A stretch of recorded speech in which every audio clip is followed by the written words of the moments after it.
सय्यदे वुल्दे आदम खैरुल अनाम, उस पे लाखों दुरूद, उस पे लाखों सलाम।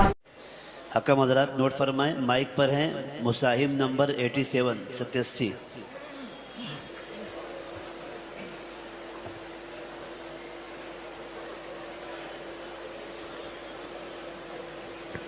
أعوذ بالله من الشيطان الرجيم بسم الله الرحمن الرحيم يهدي به الله من اتبع رضوانه سبل السلام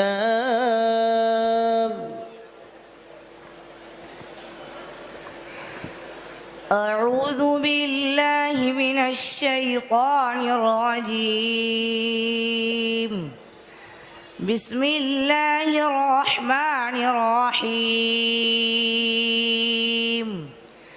يهدي به الله من اتبع رضوانه سبل السلام ويخرجهم من الظلمات إلى النور بإذن ربهم يهدي به الله من اتبع رضوانه سبل السلام ويخرجهم من الظلمات إلى النور بإذنهم ويهديهم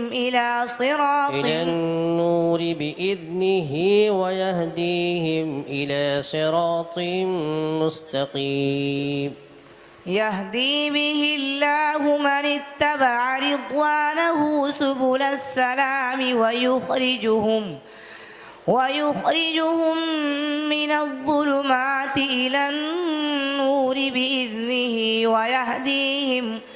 ويهديهم إلى صراط مستقيم لقد كفر الذين قالوا إن الله هو المسيح ابن مريم قل فمن يملك من الله شيئا إن أراد أن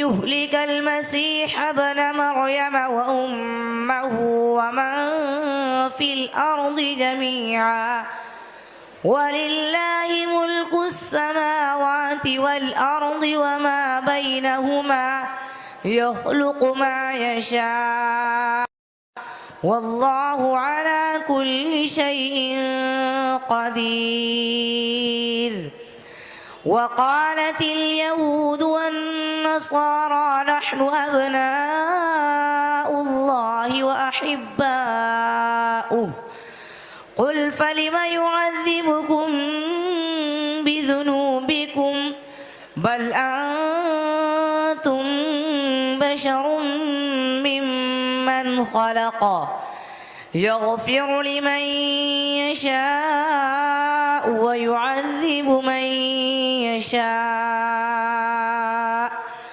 ولله ملك السماوات والأرض وما بينهما وإليه المصير। बस करिए। कौन सा पारा? छठा पारा। कौन सी सूरत? सूरह माइदा। मंजिल नंबर दूसरी।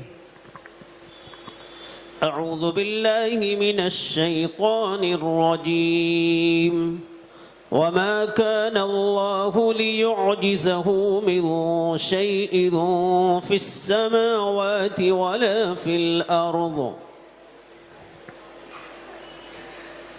بسم الله الرحمن الرحيم وما كان الله ليعجزه من شيء في السماوات ولا في الأرض إنه كان عليما قديرا ولو يؤاخذ الله الناس بما كسبوا ما ترك على ظهرها من دابة ولكن يؤخرهم إلى أجل مسمى من دابة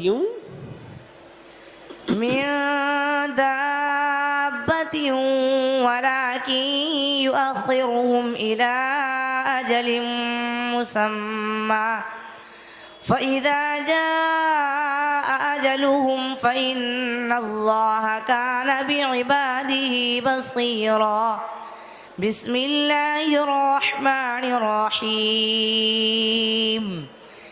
ياسين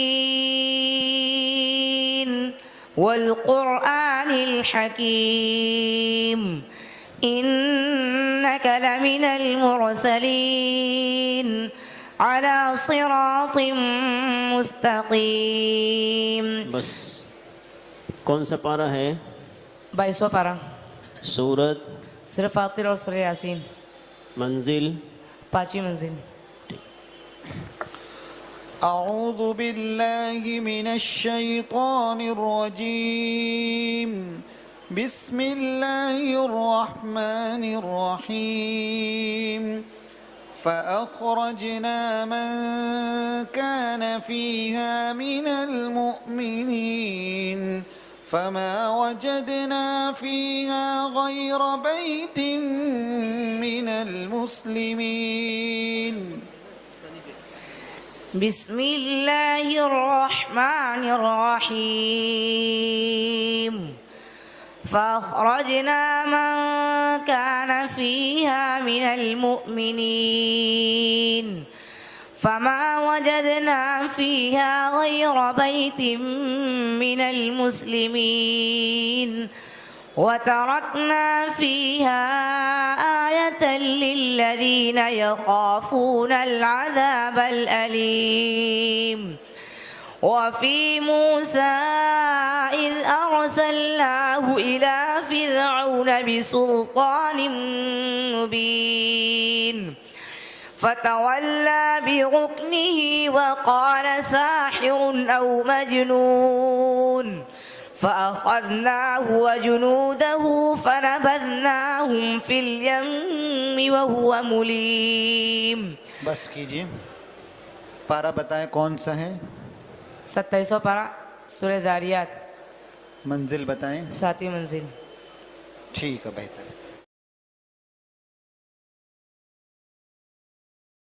सय्यदे वुल्दे आदम खैरुल अनाम उस पे लाखों दुरूद उस पे लाखों सलाम।